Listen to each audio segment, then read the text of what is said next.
boas tardes a todas e a todos. Hoxe vamos a ter unha sesión, eu creo que de luxo para o Ateneo de Santiago, sobre unha figura que seguramente neste momento, a pesar de ser moi esquecida ao longo dos tempos, está moi de actualidade, que é Francesc Cambó, e vamos a afondar un pouco nesa figura tan importante da política española, da man do seu maior especialista, que neste caso é Borja de Riquer, que é un catedrático emérito da Universidade Autónoma de Barcelona, que ao longo de casi 30 anos investigou toda a figura de Francesc Cambó. El é un especialista en nacionalismos ibéricos e é unha persona que eu creo que a que mellor conoce, a que mellor pode contextualizar esa figura histórica catalana que xogou un papel importantísimo na política española, pero que realmente foi esquecido posiblemente por esa adscripción final ao franquismo inmediatamente despois da Guerra Civil e que, bueno, levou a traste posiblemente ca súa personalidade, non? Pero que tuvo unha vinculación con Galicia, sobre todo co regionalismo de primeiros do século XX, e que creemos que é unha figura que a reivindicar en moitos aspectos, posto que moitos dos seus plantexamentos que non saíron adiante, por suposto, teñen unha gran vixencia. E para iso vai estar acompañado por dous catedráticos tamén de historia coñecidos de todos nós, Núñez Seixas, que ten estado varias veces en esta tarima e que é tamén un especialista en nacionalismos ibéricos e europeos, que ten realmente un currículum impresionante, foi Premio Nacional de Investigación en Historia, ten realmente un bagaxe importantísimo. E ao seu lado vamos a ter a Ramón Villares, unha vez máis, aquí, tamén catedrático emérito da Universidade de Santiago e rector da Universidade de Santiago, e un dos historiadores máis importantes do Estado, non? Non solamente sobre Galicia, sino realmente sobre o que é a historia contemporánea. Eu creo que eles poden establecer un diálogo con Borja de Riquer e poden realmente complementar a visión que desde Cataluña e desde Galicia se pode ofrecer deste personaxe histórico tan realmente impresionante, non solamente no político, sino no cultural, no financiero. Realmente é unha persona dunha extraordinaria complexidade. Pois nada máis, damos a palabra a Ramón Villares, que vai a facer un pouco a introdución do noso convidado. Cando queres.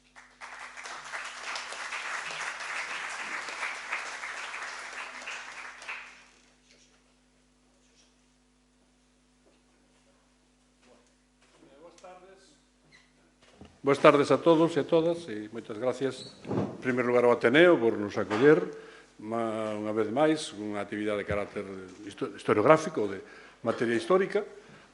Neste caso, foi derivado da organización do Consello da Cultura Galega dun ciclo sobre os seminarios de estudos galegos e outras institucións análogas ao seminario que hai en España e en Portugal, nomeadamente en España, que se celebrará mañá. Con ese motivo chegou Borja de Riquer, para min personalmente e para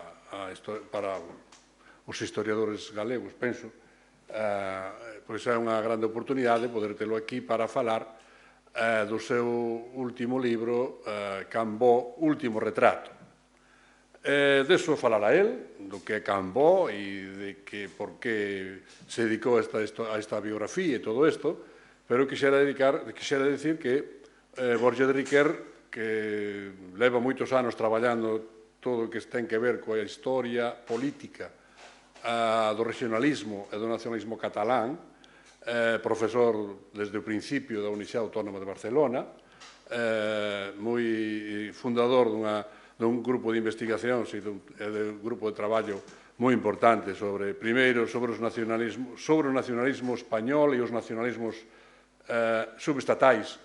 El puxo en circulación hai máis de 30 anos naquel congreso do primeiro congreso da Asociación de Historia Contemporánea que celebramos en Salamanca, un concepto que despois foi dando voltas e que foi motivo de moitos debates, non de refutación, sino de millora ou de transformación, que se chamaba nacionalismo débil, é dicir, o modo de construir o nacionalismo español na época contemporánea, unha forma de explicar por que existían tamén outro tipo de nacionalismos subestatais, aínda que ese non era o fundamento da súa investigación, sí que axudaba a entender como, desde o punto de vista da acción política e da acción cultural, da acción económica do Estado español, pois había algunhas limitacións que lle permitiron difundir esta idea de nacionalismo débil. Isto provocou debates con Juan Pablo Fusi, tamén con Xosé Manuel Seixas un pouco máis tarde, e con outros historiadores que entraron neste debate e hoxe xa, quer dizer que é casi un paradigma, aínda que non este do todo xa en vigor. Pero, aparte disso, Borges de Riquer é autor de libros que aquí non se coñecen tanto.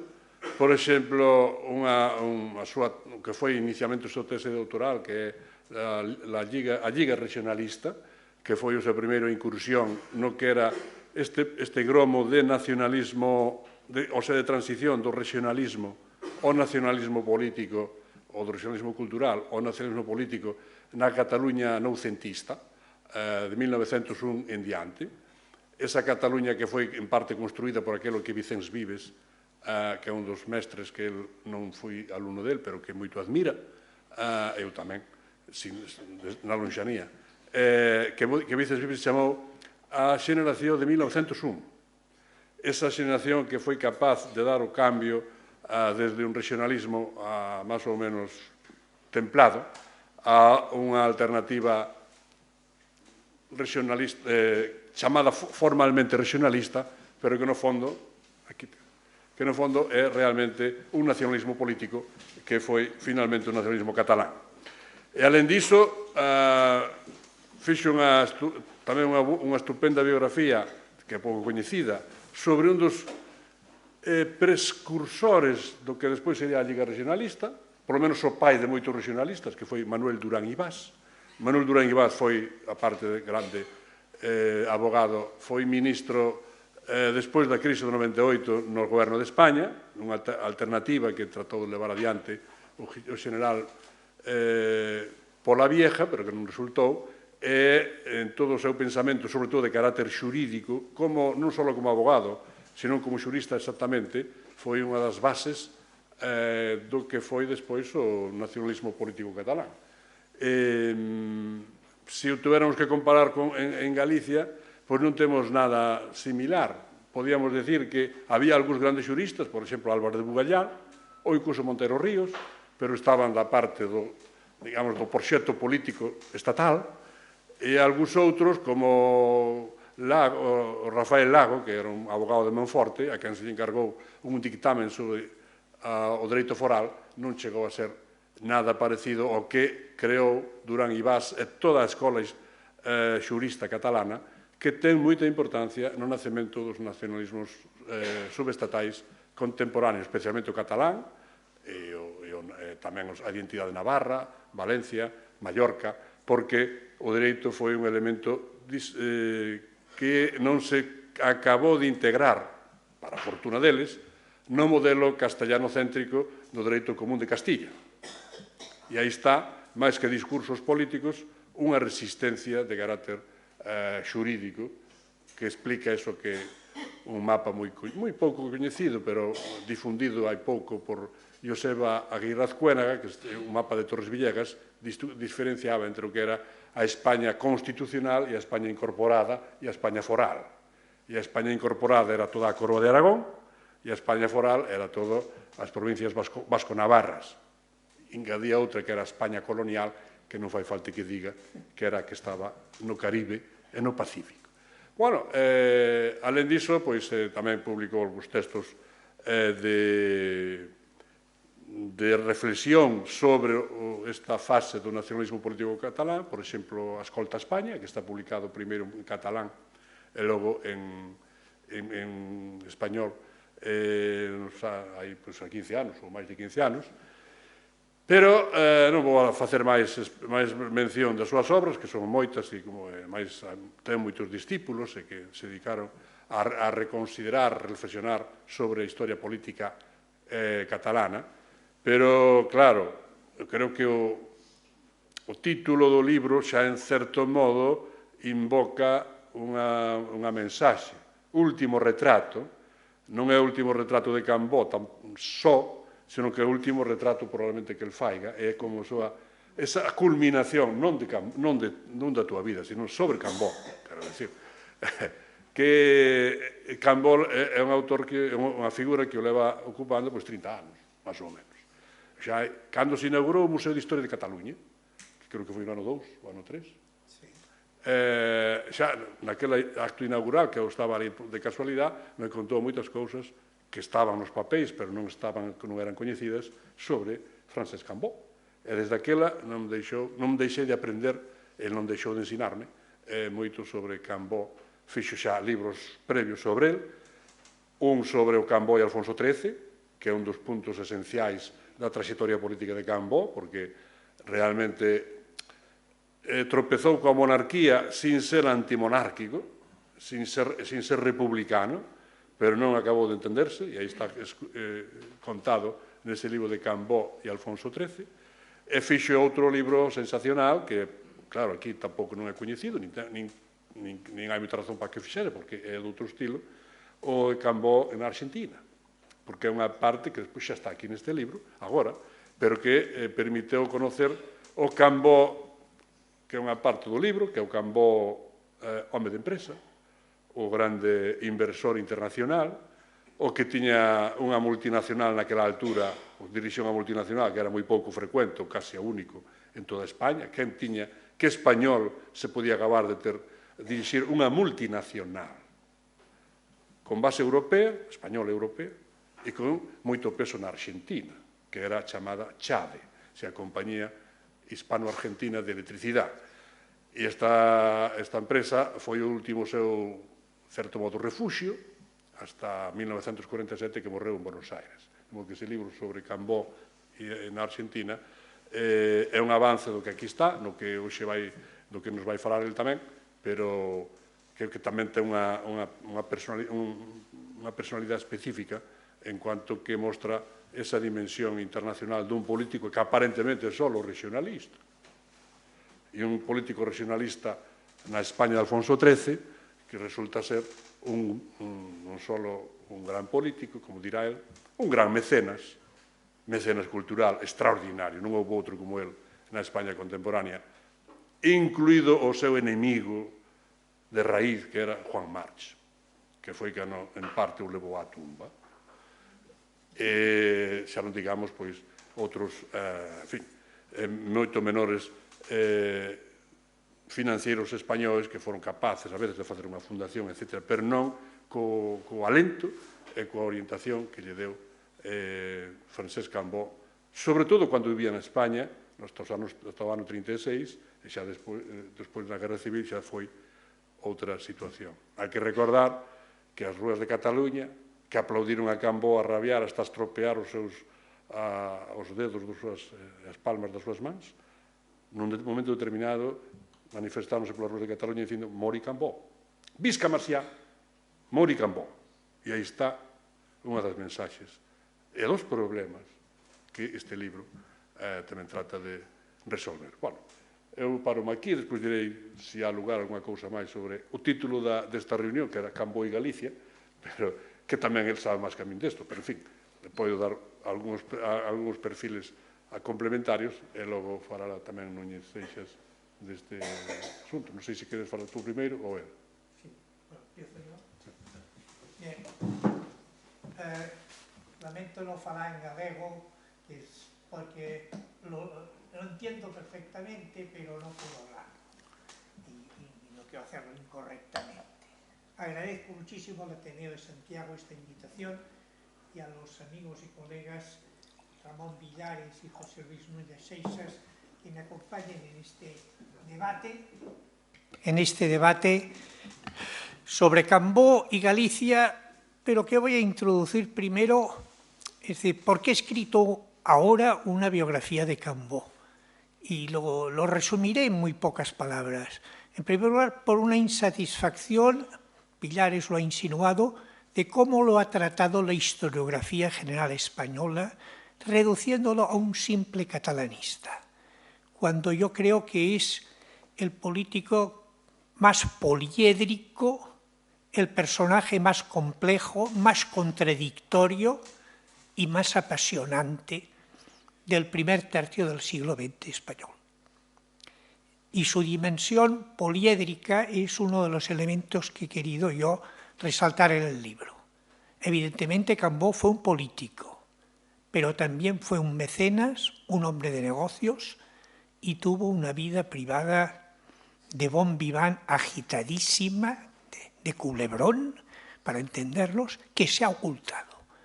Porque la insatisfacción viene también de protesta ante la autoimagen de Cambó, la que aparece en sus memorias y en sus escritos, que están llenas de episodios manipulados, de ocultaciones de temáticas importantísimas.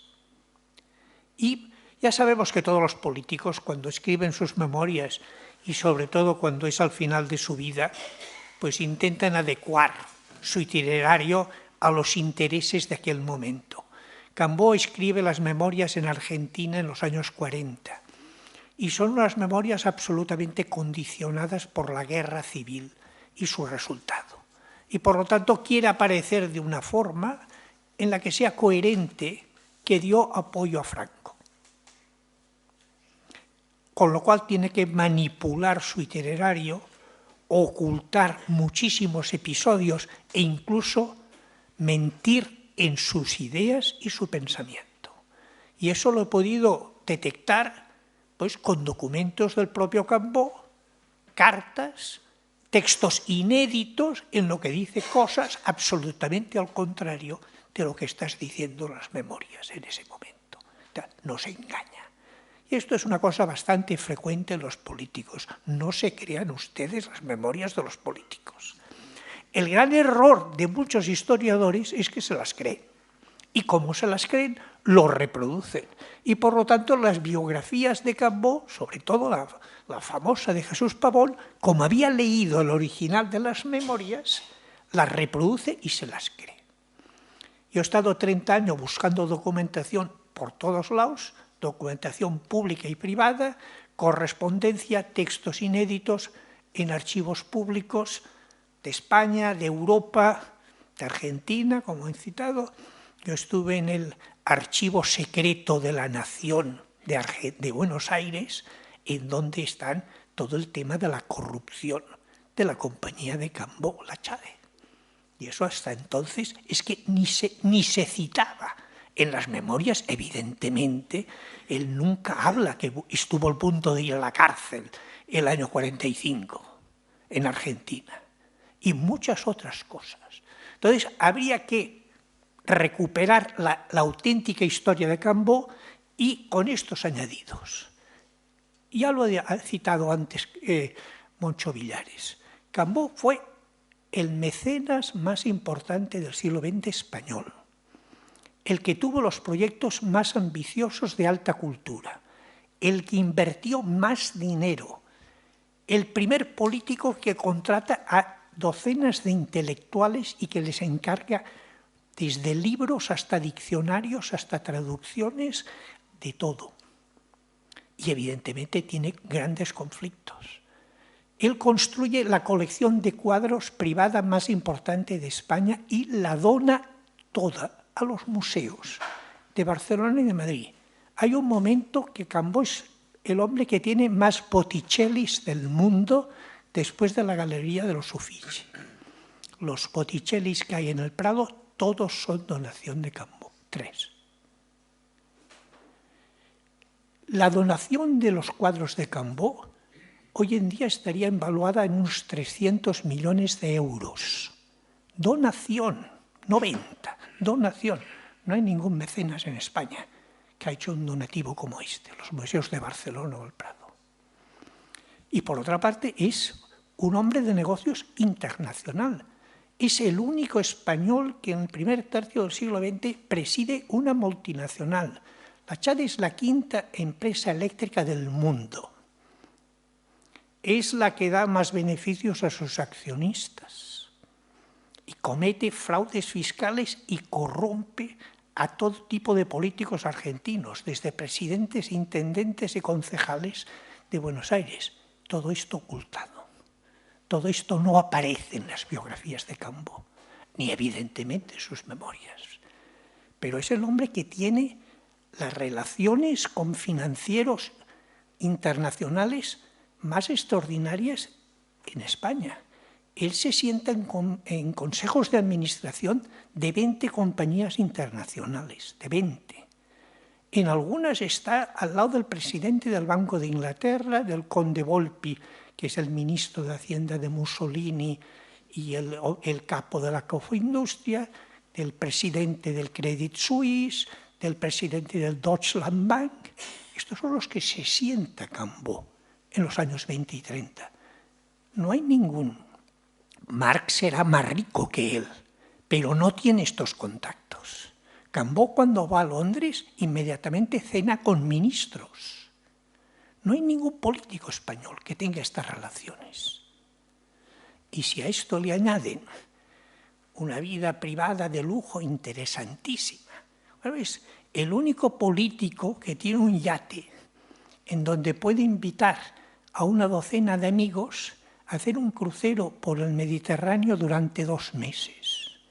Grecia, Turquía, Palestina, remonta con su yate el Catalonia, remonta el Nilo hasta la primera catarata.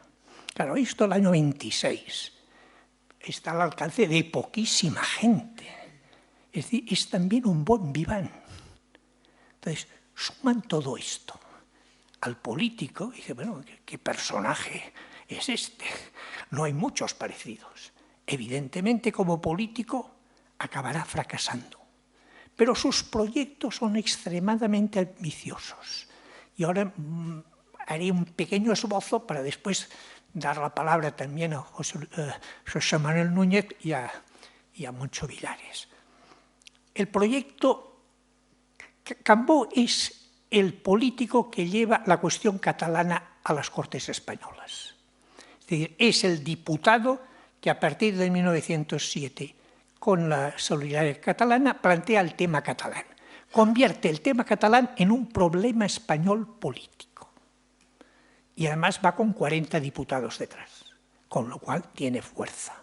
Y obliga a los políticos dinásticos a tenerse que tomar en serio lo que está pasando en Cataluña.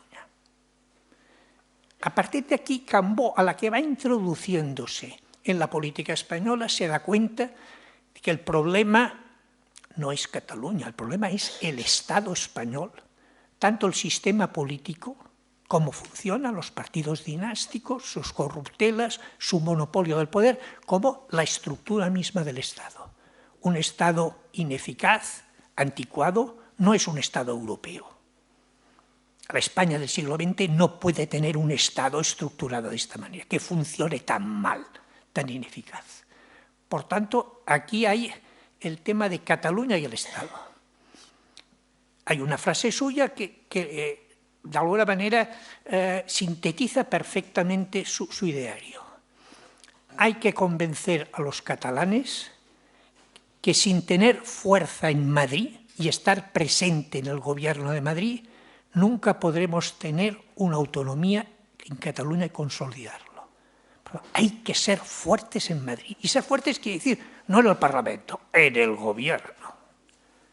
Y hay que convencer a los políticos españoles que sin los catalanistas no se puede hacer ninguna reforma seria en España. Por lo tanto, es una causa doble.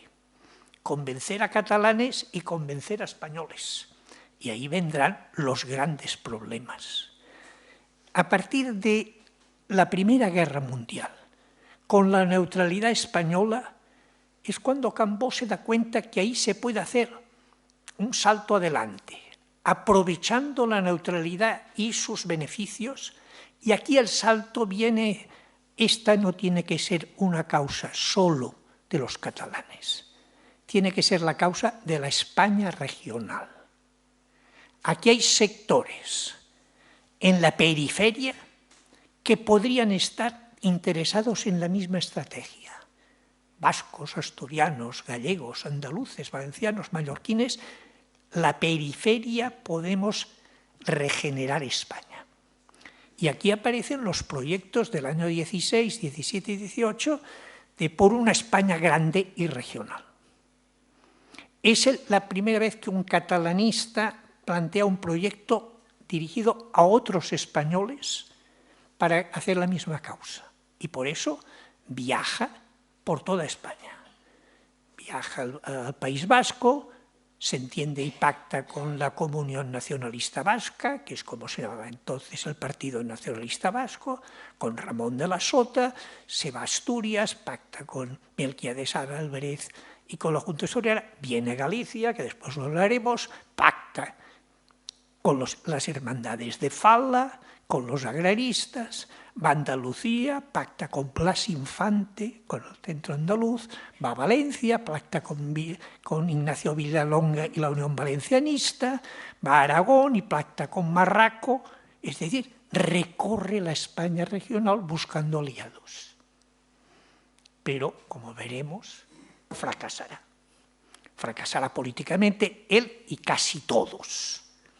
Y de ahí se irá a una situación tan difícil que acabará por optar por el mal menor, que es entenderme con los dinásticos españoles, creyendo que dentro de la política española, con conservadores y liberales, intentando que no monopolicen el gobierno, sino haciendo gobiernos nacionales, de unión nacional, pluripartidistas, todos, excepto los radicales de izquierdas y de derecha, en un gobierno para hacer una causa común.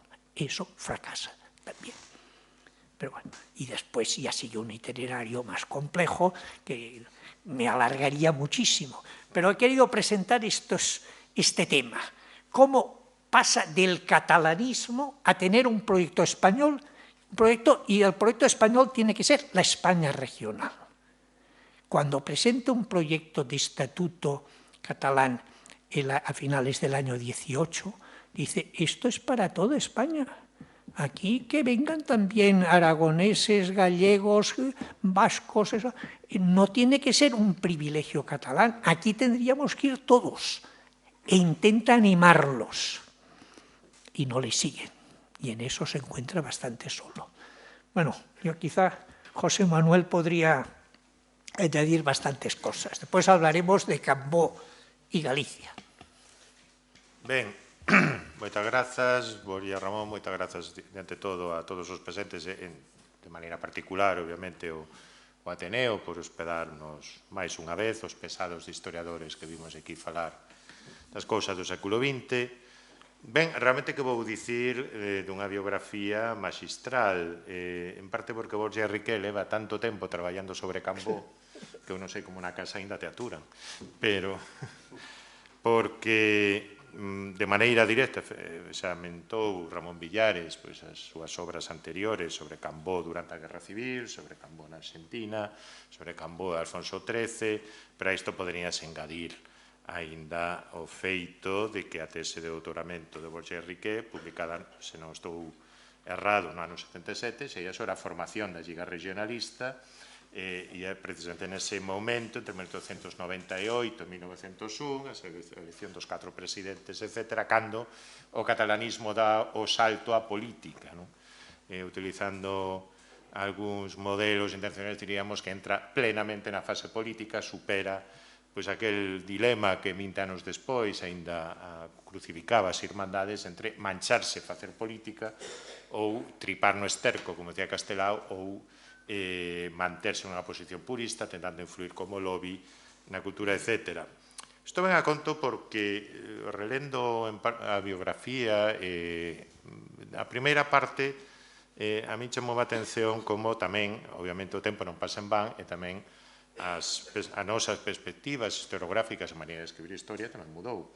Eu lembro no libro sobre a formación da Liga Regionalista, que ainda había moito de estruturalismo, ali importante eran as estruturas, os intereses económicos, etc., etc., e quixen iso deixar de estar presente o que atopamos un caleidoscopio de persoaxes que teñen relacións, que toman decisións, que ás veces se trabucan, unha visión moito máis dende abaixo da política, das relacións sociais e culturais, que o fai, do meu punto de vista, moito máis ricaz e moito máis, obviamente, en liña coa maneira en que os entendemos a historia, lonxe de determinismos, e tamén tendo en conta que os persoaxes, tamén aqueles que biografamos, e mesmo os persoaxes da complexidade, da densidade, do carácter decisivo que foi Cambó, pois non seguen un camiño tracexado, digamos, con Deus es máquina polas estruturas, senón que eles mesmos construen a súa historia en interacción con outros persoaxes.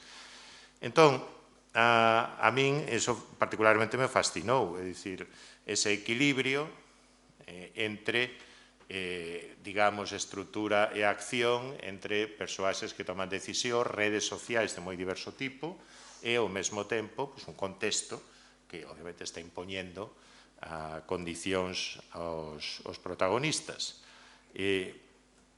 Non vou entrar de todo, pero, por exemplo, eu grazas a ti me enterei que Narcís Verdaguer era curmán de Musencinto, por exemplo.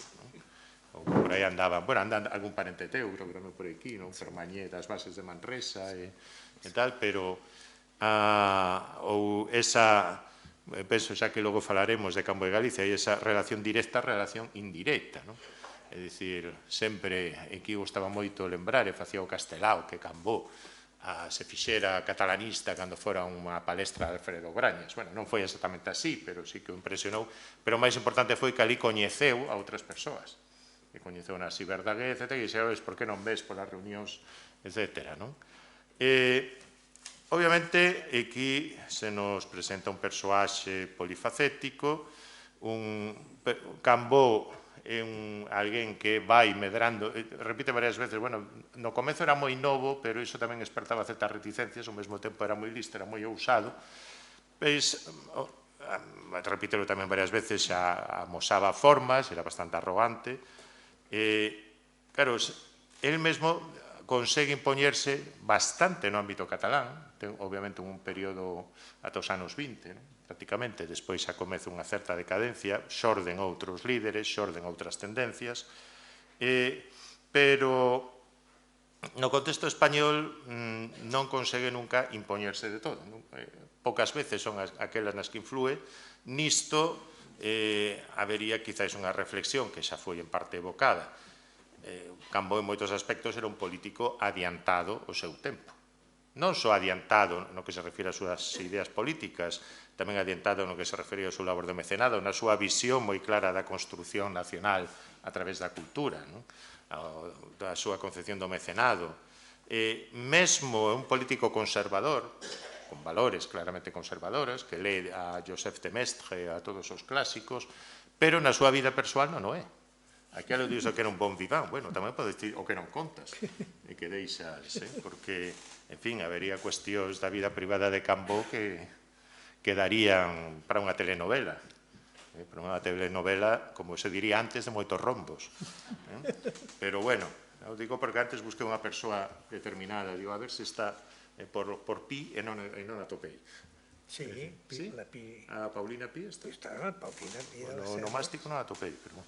Bueno, en fin, digo, por poñer un caso, máis alá da Rexouba, digamos, máis alá, digamos, destas cuestións, eu penso que era bastante relevante que esa vida privada se manexaba nuns termos bastante diferentes da vida pública, e que sabía ser conservador sen ser, para entendermonos, meapilas, non? Pero isto é máis que unha biografía de Cambó, con todos os seus, con todas as súas reviravoltas. Efectivamente, Borja Riqué acaba por desmontar totalmente a visión que Cambó transmitiu das súas memorias, todas esas biografías clásicas que antes citou, como a de Jesús Pavón, senón que tamén, de alguma maneira, unha historia política e cultural de Cataluña e de España entre, digamos, 1890 e 1950. É dicir, contanos moitas cousas a través de Cambó. Contanos moitas cousas, digamos, de evolución de España e de Cataluña, primeiro de Cataluña, do catalanismo, pero non só, precisamente, digamos, dende abaixo, cun peso bastante forte de unhas fontes que eu sei que lle apaixoan, que son as fontes epistolares, e que, obviamente, nos danlle outra cor a historia.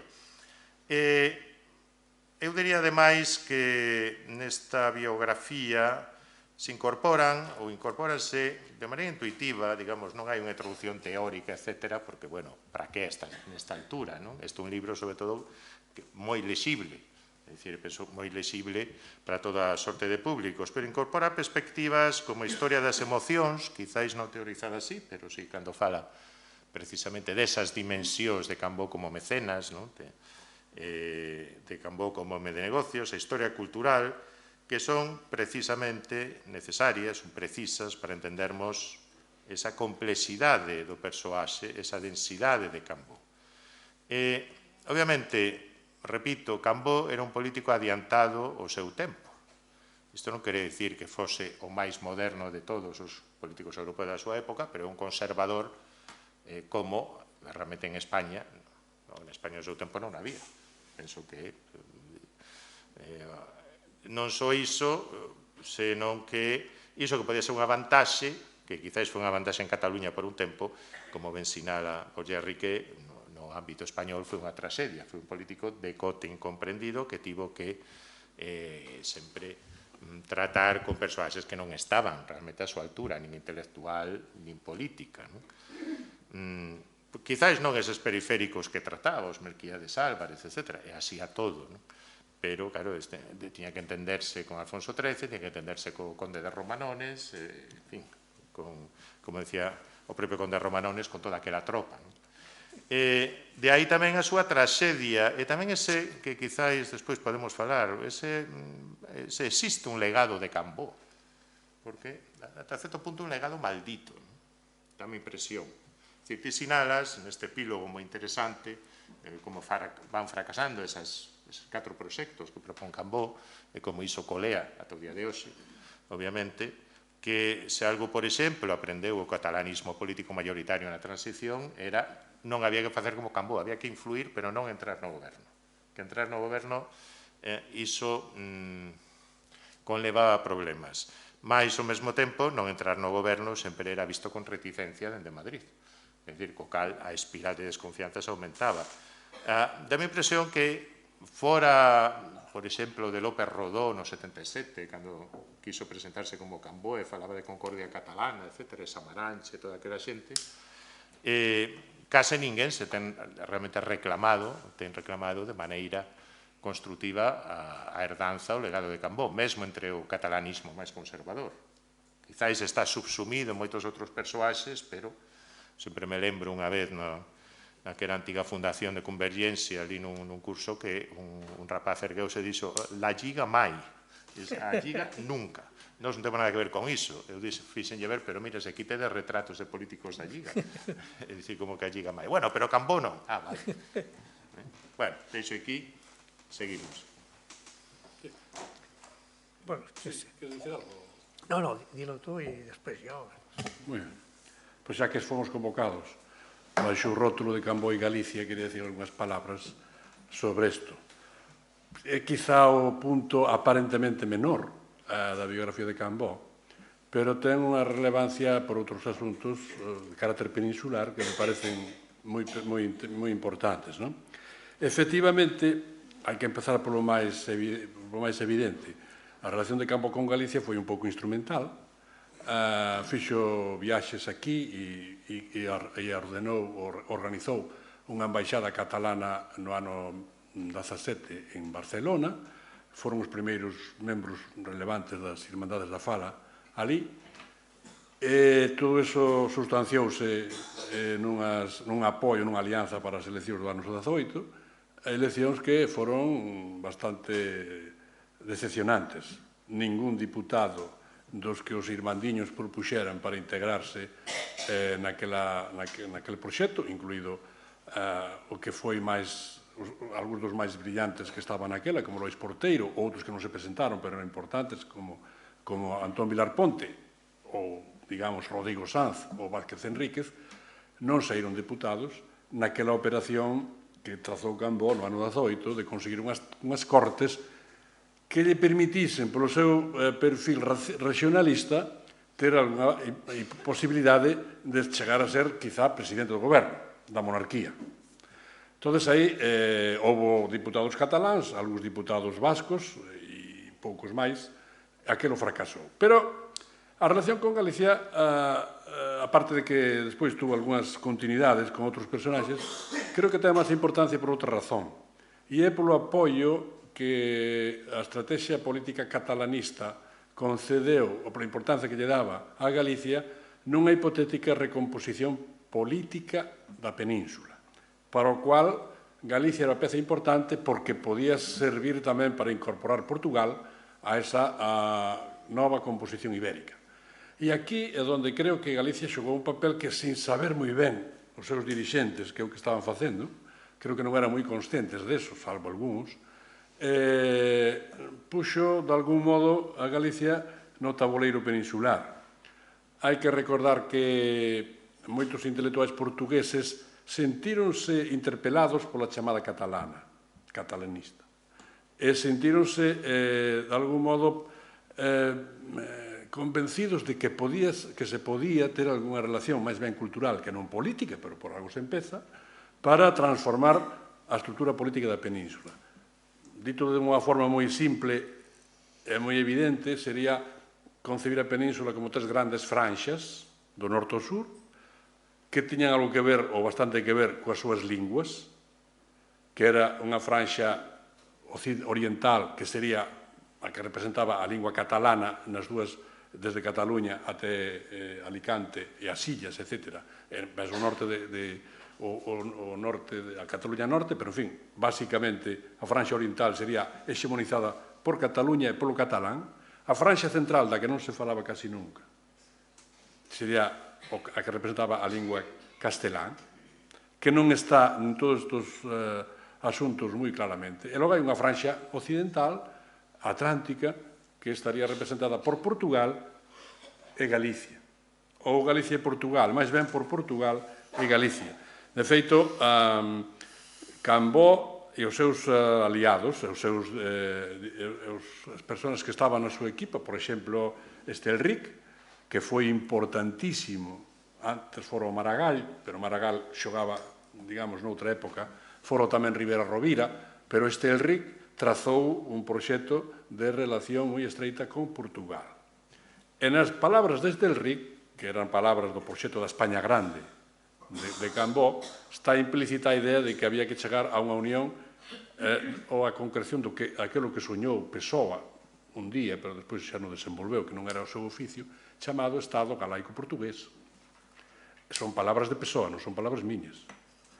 Este Estado Galaico Portugués sería como o contrapeso occidental, atlántico, ao clasicismo mediterráneo que estaba difundindo Eugeni d'Ors e tantos noucentistas cataláns. Deste modo, o que se trataba de levar a cabo era, decirlo de forma moi suave, provocar que perdese a súa condición de centro de gravedade obsesivo Castela e que tivese como dous contrapesos a Oriente e a Occidente. Esta estrategia, por tanto, formou parte desta España Grande. Tivo, creo que, máis de utopía do que realidade, pero creo que tuvo moita importancia para, incluso, colocar, neste caso a Galicia, un pouco nesa estrategia peninsular.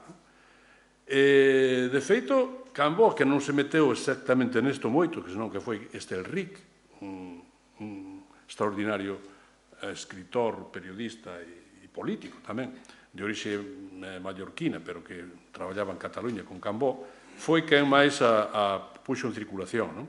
Por iso fixo, a través da Oficina de Expansión Catalana, exposicións de pintura, feiras de libro, promoción de que autores portugueses e galegos fosen a Barcelona e puidesen explicar e contar cual era a súa cultura. Direino cunha anécdota un pouco moi simple. O escritor portugués que naquela altura, a parte de Pessoa, que tiña unha talla poética e tiña influencia político-doctrinal, non político-administrativa, que era Teixeira de Pascuais, Teixeira de Pascuais foi convidado a ir a Cataluña e pronunciou varias conferencias en Cataluña e estivo vivindo ali un tempo e promoveron edicións de súas obras xuntamente con textos de Rosalía de Castro ou de Gabriel y Galán ou de algúns autores catalanes. É dicir, que Pascuais, que nunca veu a Galicia, por máis que foi convidado moitas veces, nunca veu a Galicia, foi a Barcelona. Foi tamén despois a Madrid, a residencia de estudiantes. Entón, estas conexións que hoxe, naturalmente, están esquecidas, forman parte desa estrategia do catalanismo político. O sea, o impulsor verdadeiro desta idea dunha España diferente, unha España grande, unha España que integre toda a diversidade, era esta idea da Liga de Cataluña e de moitos outros. El, aínda que non era especialmente, non estaba en primeira línea deste problema. Por exemplo, encontrei, así de casualidade, unha entrevista que lle fixo un diario portugués, O Norte, en 1919, e ali o xornalista, que é un tal Marques Guedes, pregúntalle como el imaginaba unha futura Federación Ibérica, ano 1919. E el dice que nela entrarían, alén de Portugal, dice Cambó, ou se lle atribuye a Cambó que dice isto, Cataluña, Vasconia e Castela, excepto a Galiza, que é portuguesa. Excepto a Galiza, que é portuguesa. Palabras de Cambó. Entonces, isto que no ano 18, 19, en fin, hasta o ano 21, foi idea bastante corrente no pensamento político nas estrategias peninsulares, quedou como bloqueado a case no 22-23, especialmente coa chegada da ditadura de Primo de Rivera. Naquela altura, hai un debate parlamentario que é moi coñecido, no que se confrontaba a posición do Partido Liberal Español e o que defendía o regionalismo catalán. Un diputado naquela altura liberal, despois chegou a ser presidente da República Española, que era don Niceto Alcalá Zamora, fixolle unha invocación a Cambó que realmente demostraba cal era o problema e cual era o no que non se podía cortar. Dice, ten usted que decirme si quere ser Bismarck de Cataluña, Bismarck de España ou Bolívar de Cataluña. Ser Bismarck de España, que significaba? Significaba acreditar nun nacionalismo ibérico. Significaba acreditar nunha construción de España baixo un liderado, poñamos, un estilo Piamonte, como foi Piamonte quen, de algún modo, impulsou a unificación italiana. E ser Bolívar significaba ser, no fondo, un líder a la irlandesa.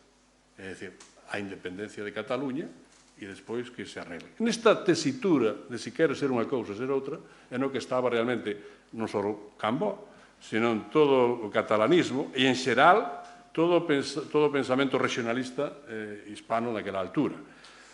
E o resultado de todo isto foi que triunfou máis ben o modelo Bolívar que non o modelo Bismarck, ainda que moderadamente. Pero no ano 1923, moi pouco antes justamente cando se formou Galeusca, ou a Triple Alianza, mellor dito, non Galeusca, en Barcelona, en 1923, 2 días antes do triunfo da ditadura de Primo de Rivera, un político catalán xa republicano, non da Lliga, era Antoni Rovira e Virgili, no convite, o banquete que lle ofreceu aos diputados vascos e diputados galegos, que ali estaban, os representantes, non eran diputados, que ali estaban presentes, fixolles un anuncio, algo así como isto. Morreu Piamonte, temos que seguir o camiño de Irlanda. E isto é o que primeiro se fai en virtud das propostas da autonomía integral, e logo que procura trazar ou quere trazar a Segunda República, e, en fin, o seu resultado foi bastante distinto. Dito todo isto, teño que acabar por engadir que Cambó, xa para ver como estas relacións foron difíciles con Galicia, que tuvo éxito e fracaso en pouco tempo. No ano 17-18 era a esperanza. Os nacionalistas das Irmandades pensaban que Cataluña era mater iberorum. Así se definiron incluso expresamente. O dicen na nosa terra. Mater iberorum. E ao pouco tempo, algúns nacionalistas galegos, non das Irmandades, é un pouco complexo explicar todo isto, falaban do roñoso xudeo. O roñoso xudeo atribuído a Cambó. Un antisemitismo extraordinario. Que Cambó, por que? Porque Cambó aceptou ser ministro da monarquía.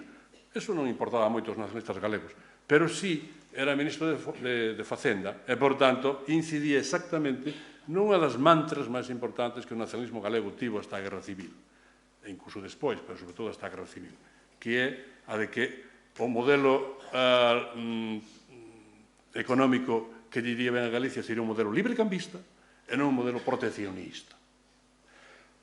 Como o arancel Cambó do ano 21 foi un arancel extremadamente proteccionista, porque así o exixía a estrutura económica da España daquela altura, na que Galicia tiña un peso pouco relevante, unha minoría pensaba que, a minoría, salvo, o único que eu encontrei que foi discrepante con esta idea foi Cruz Gallastegui, o director da Misión Biolóxica de Galicia. Dice, non é verdade que sexa así.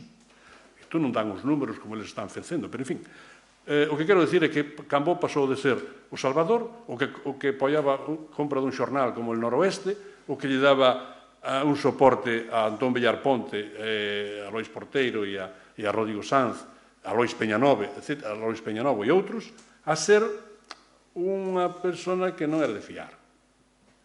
El, de todas formas, mantivo unha certa relación cultural con Galicia, dado que isto ten que ver co que nos convocou aquí indirectamente, que o Seminario de Estudos Galegos, el apoiou, digamos que defendeu e consideraba moi alto o Seminario de Estudos Galegos. E isto indica que el tiña unha visión cultural da península moito máis sólida casi que a visión política. Isto diceo, por exemplo, Lois Tobío nas súas memorias, diceo tamén outros textos que son máis extensos, como cando veo a Santiago, Cambó pideu expresamente visitar a sede do Museo de Estudos Galegos, que era un lugar bastante modesto no actual Instituto de Rosalía, antes Colexio San Clemente, pero ali estuvo falando con algúns dos seus membros, Tobío, Filgueira, Martínez López, e co seu presidente Cabeza de León, e só pideu unha cousa. Esa cousa ten relación co que xa dixo aquí, a súa formación inicial. Quero ver os libros que teñen. Foi o ficheiro, novedade, tiñan un ficheiro, os do seminario. Tiñan un ficheiro coas obras que ali estaban. E parouse nun lugar, na B, na palabra Brañas. Tomou a ficha, levantou-na, non estou non mencionando eu, pero algo Tobío así evoca.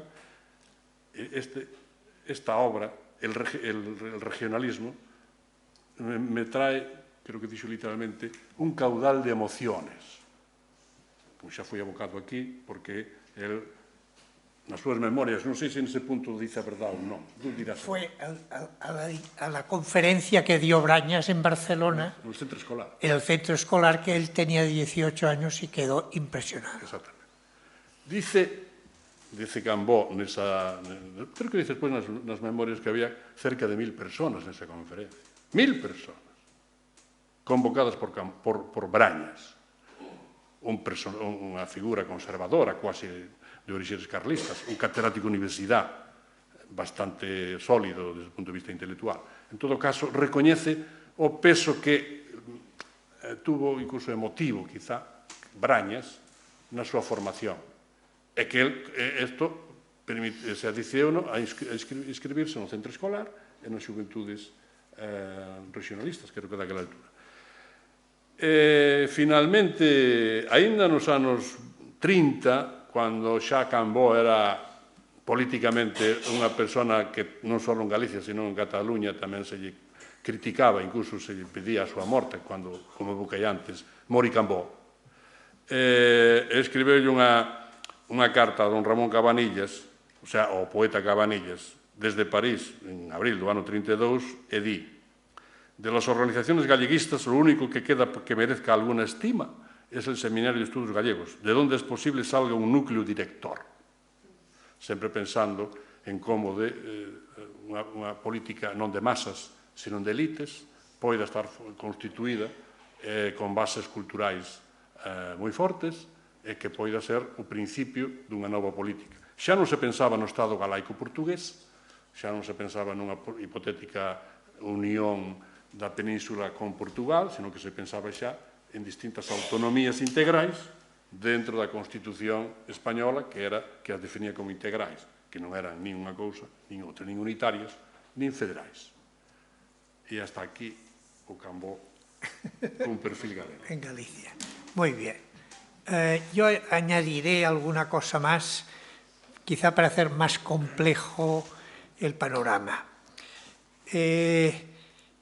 Hasta prácticamente la aparición de las hermandades de Fala, Cambó y los catalanistas habían dado poca importancia política a Galicia dentro de sus posibles alianzas. Evidentemente, Cambó había leído Brañas, había leído Risco y sabía más o menos por dónde iba el galleguismo.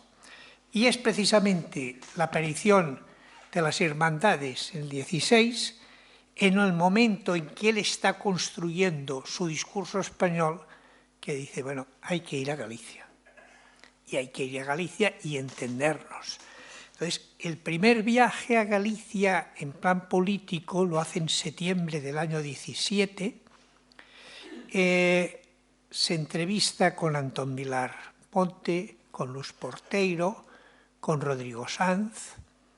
Llegan a ciertos acuerdos en el sentido de decir, aquí hay que hacer, digamos, una especie de confederación periférica y ustedes en Galicia son los llamados a movilizar las fuerzas nuevas de Galicia para cuando los necesitemos electoralmente. Y eso va acompañado con la invitación a celebrar la Semana Galega en Barcelona a principios de diciembre del 17, el mismo año, 2 meses después. La Semana Galega tiene un éxito espectacular. Se celebra en el local del que es en aquel momento el centro cultural popular más activo. Se llama el CATSI, Centro Autonomista de Dependientes de Industria y Comercio. Bueno, con este nombre tan largo tiene 10.000 socios. La mayoría gente de clases populares, dependientes, estudiantes, comerciantes, clases medias y clases populares. Ahí se celebra la Semana Galega, hay conferencias de todo, hasta de los foros. Hablan de la lengua, de la historia de Galicia, de los problemas fiscales, de la foralidad, en fin, de todo. Ahí interviene más gente, Aurelio Ribalta y algunos otros.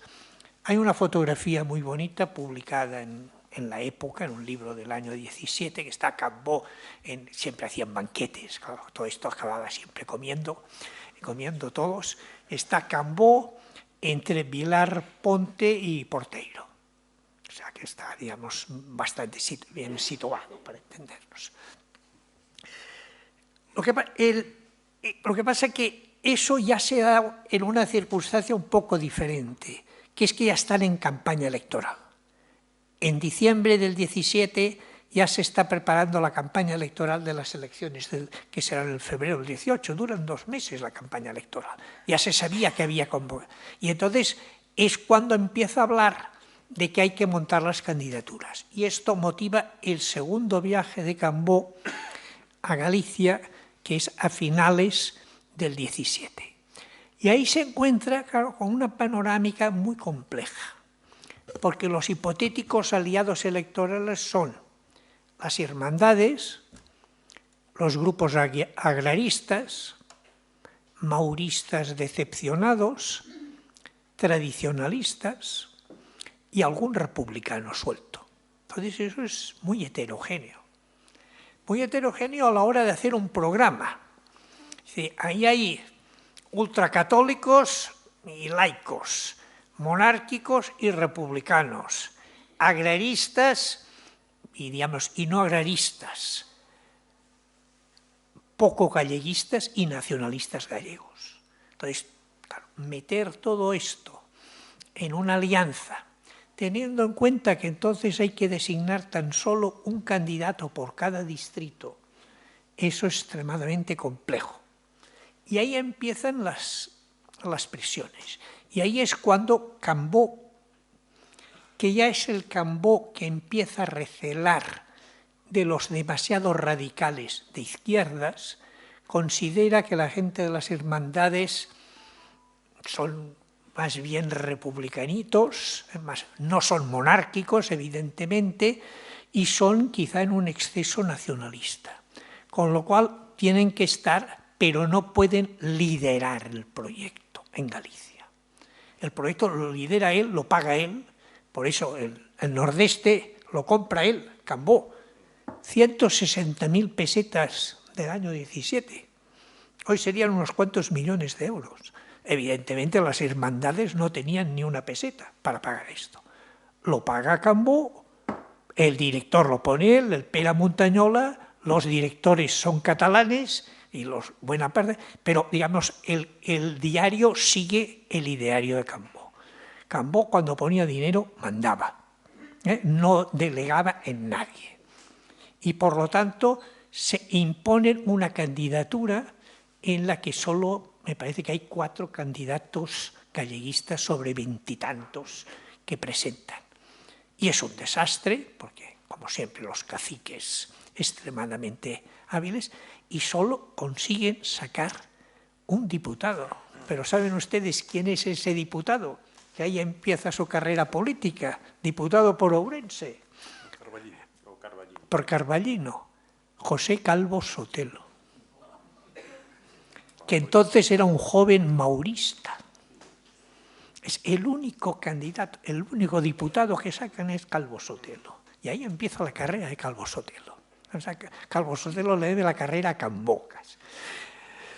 ¿Qué pasa después?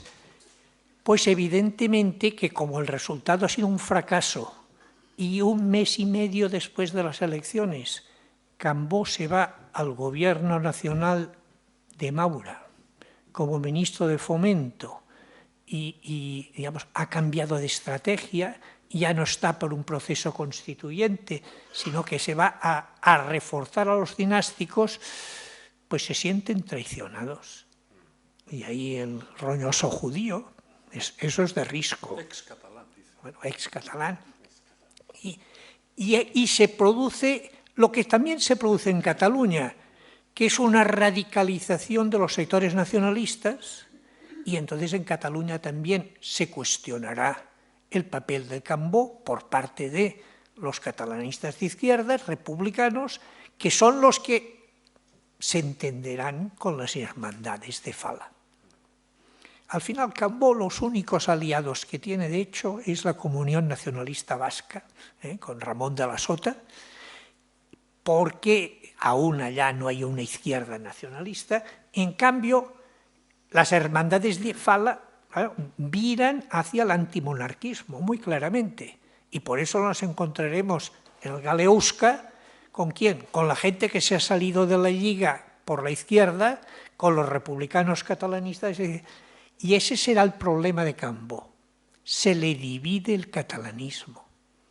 Él ya no puede ser el líder de todo el catalanismo. Se le ha fracturado y tiene que optar entre la estrategia de ¿con quién va? Y él opta con los conservadores, aunque sean españoles y españolistas. Y este será el gran problema. Esta opción, cuando el catalanismo se divide, él es el líder de la derecha y se tiene que entender con las derechas y no con las izquierdas. Y esto se trasladará incluso en los años 30 Cuando Cambó, que para el 14 de abril es la gran derrota política de Cambó, por eso se autoexilía, se va a París el 14 de abril. No solo se va Alfonso XIII, también Cambó el 14 de abril se va a París diciendo yo en este país no tengo nada que hacer. Y estará 1 año y medio en París, no vuelve hasta finales del 32. Y cuando vuelve a la política republicana, ¿quién busca de posibles aliados? Pues el Partido Nacionalista Vasco. Ya no se llama Comunión Nacionalista, el Partido Nacionalista. Pero el dirigente nuevo que está emergiendo, José Antonio Aguirre, a la que tiene los primeros contactos, ve que con este no me voy a entender. Es demasiado nacionalista y como quiere un estatuto vasco enseguida, como los tienen los catalanes, pues este se va a aproximar a las izquierdas, porque las izquierdas son los únicos que le van a dar el estatuto y no las derechas. Y por eso, pues, la Lliga nunca podrá ser en los años 30 pues aliada del Partido Nacionalista Vasco. Con lo cual se queda Cambó y la Lliga sin interlocutores regionalistas españoles. Los galleguistas han ido a la izquierda, los vascos están pactando con las izquierdas para tener estatuto. La Lliga se ha quedado sola en la derecha.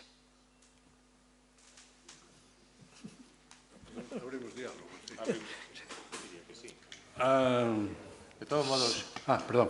No, solamente un apunte, porque sempre, claro, en toda biografía sempre se plantexa cal é o papel do contingente na historia. Entón, hai un momento na biografía de Cambó, que o tratas de maneira moi profunda, co do centro constitucional, e o proxecto do centro constitucional.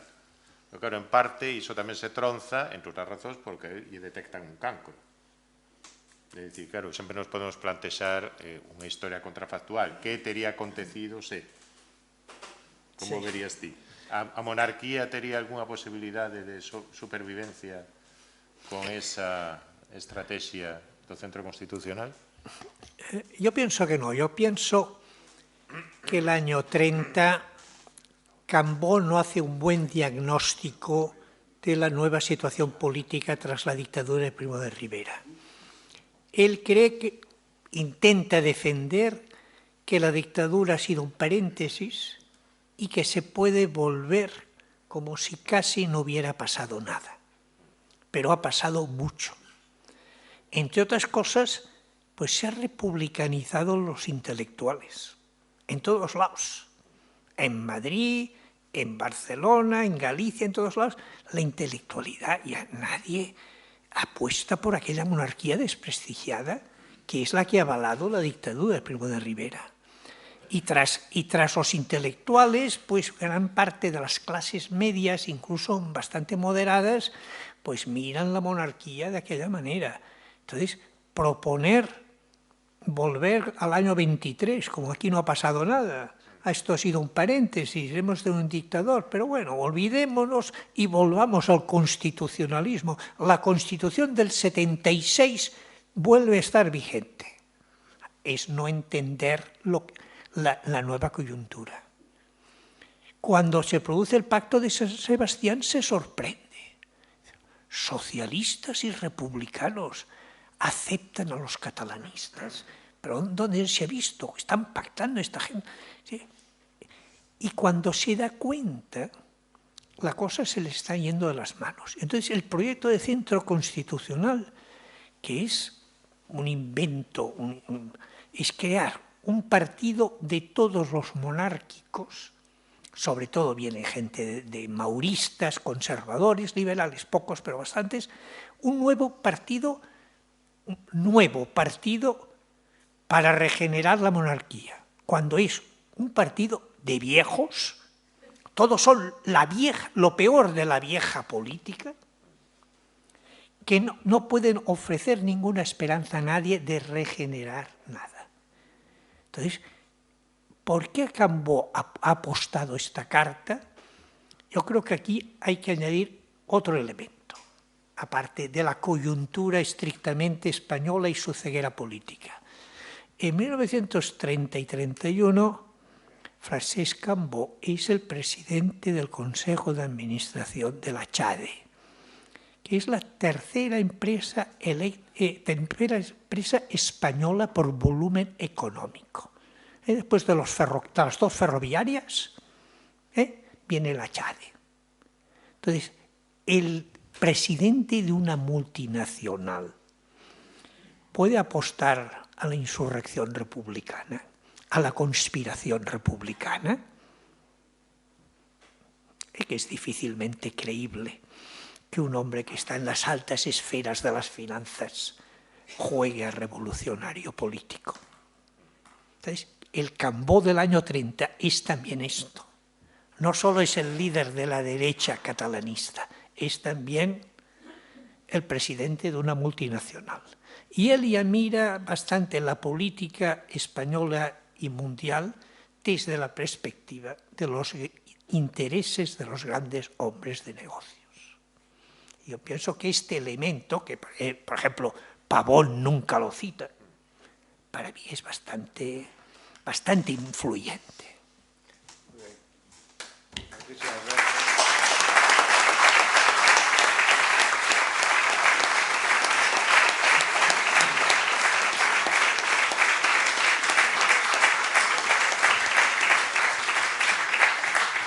Creo que temos moitísimos motivos para un coloquio interesante, por lo tanto, vamos a ver si por lo menos pode haber 4 ou 5 intervencións. Quen quera participar, que vaya levantando a man. Esto ha aludido al mecenazgo cultural y conocemos al Llegat Cambó, tanto en Barcelona, no sé dónde está el de Barcelona ahora y el de Madrid. ¿Qué más hay en esa línea de promoción de ese tipo que sea coherente con la sesión de hoy? Gracias. Sí, aparte de lo que es estrictamente la donación de cuadros, hay 48 que están en el Museo Nacional de Arte de Cataluña, allá en Montjuïc, hay toda una sala que es el Llegat Cambó. Hay 8 cuadros de Cambó en el Prado, entre ellos 3 Botticellis. Y después, por ejemplo, cosas extremadamente ambiciosas. La Fundación Bernat Metge significa, ahora ha cumplido 100 años, traducir al catalán los clásicos griegos y latinos. Es decir, en aquel momento, en 1920, esto estaban empezando a hacer los franceses, los ingleses y los alemanes. Por lo tanto, los catalanes eran los cuartos del mundo que empezaban a hacer una colección para traducir. Eso es de una ambición intelectual. Hasta tal punto es ambicioso que, como alguno de los asesores, Carles Riba, le dijo, esto no lo podemos hacer porque no tenemos suficientes traductores de griego y de latín. No tenemos gente para hacer todo esto. ¿Y por qué no los tenemos? Porque la universidad no los forma bien. Ah, bueno, ¿qué se necesita? Pues una especie de posgrado para traductores. Dice, bueno, lo organicemos, yo lo pago. Y montan la Bernat Metge unos cursos de griego y de latín para traductores, de griego y latín al catalán. Y Carles Riba, el poeta, es el responsable de las clases de griego, y el catedrático de latín, Joaquim Balcells, el de latín. Y de ahí salen los licenciados más brillantes, que son los traductores. Y el año 36 ya hay 84 volúmenes. Hoy en día están en 450 volúmenes diferentes de clásicos griegos y latinos traducidos al catalán. Y Cambó se los leía todos. O sea, Cambó era uno de estos políticos que dormía leyendo al Plutarco o al Tito Livio, que había hecho traducir. Eso no es bastante corriente.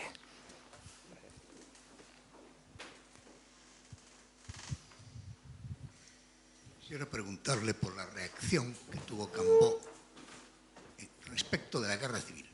Sí. La reacción de Cambó. me sorprende que nos haya comentado algo de esto. Entonces, le traslado la pregunta. Gracias.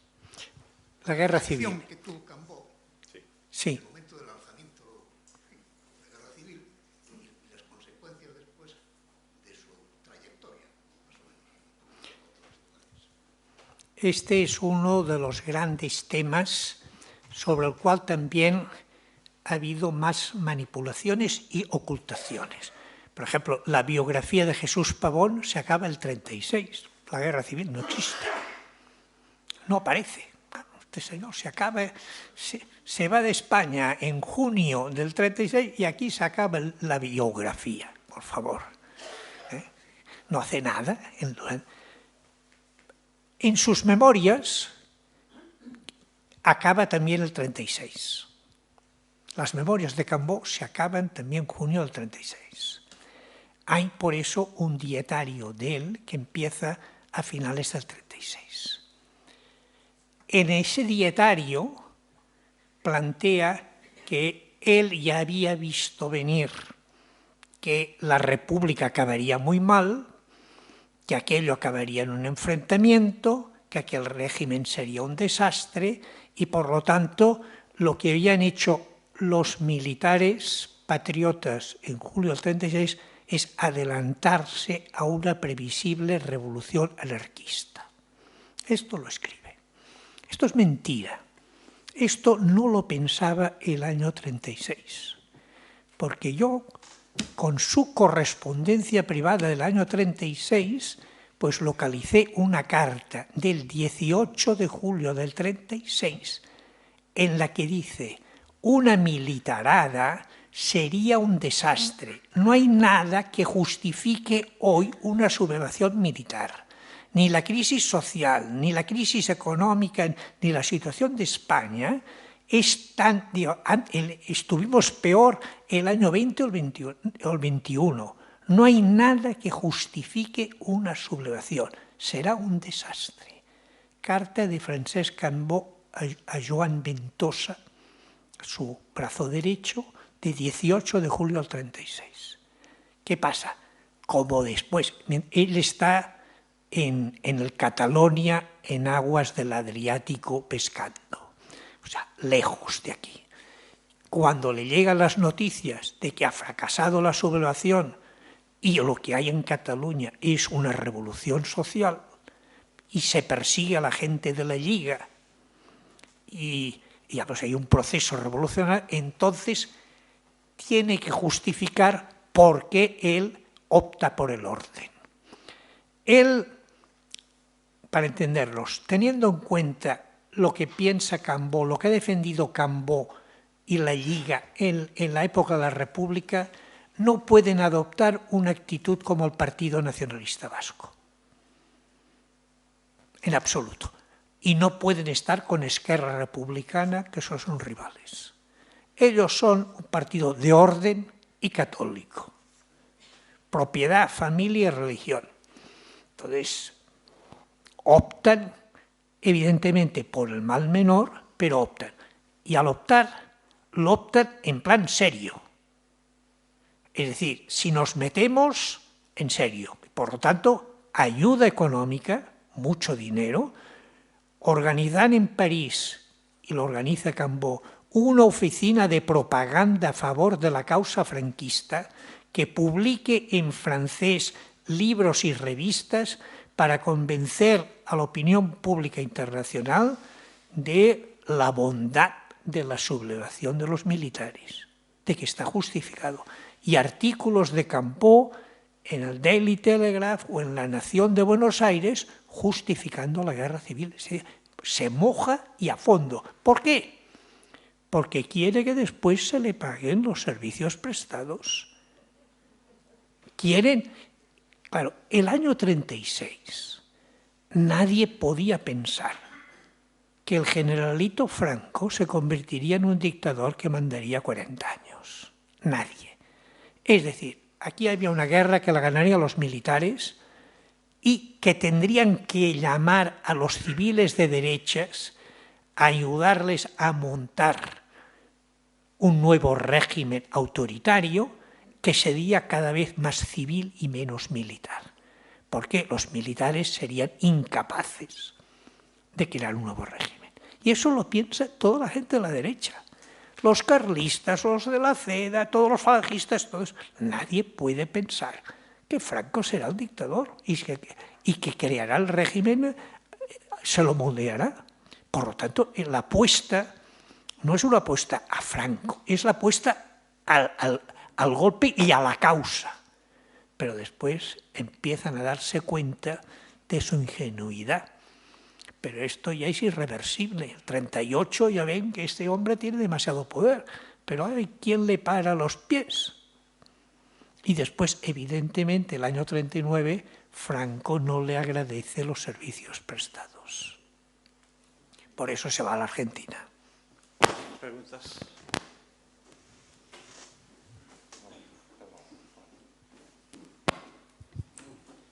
Pues muy interesante. Para alguien que es ignorante en esta figura, dos cuestiones y muchas más, pero dos. Se dijo que pudiera ser un adelantado a su tiempo. ¿En alguna medida su propuesta tiene algo que ver con la España que conocemos del 78, la España de las autonomías, o no se parecen en nada? Esta sería una. Y otra, ¿alguna relación con su coetáneo Camba, Julio Camba? Bueno, claro, hoy en día, a 100 años vista, podemos decir, hombre, lo que estaba proponiendo Cambó el año 17-18 es casi el estado de las autonomías que tenemos ahora, y que en buena parte iba por ahí. Por lo tanto, él tenía muy claro que la nación única española sería nefasta no solamente para Cataluña, sino para todos los territorios que tenían sentimientos identitarios propios y que por lo tanto que tenían tanto derecho como Cataluña a tener una participación en el gobierno propio. Eso fracasa porque, claro, cuando presentan el estatuto, el primer proyecto de estatuto de Cataluña el año 18, lo de los discursos que hay en las Cortes es que hay para hacer una antología que sería igual que ahora.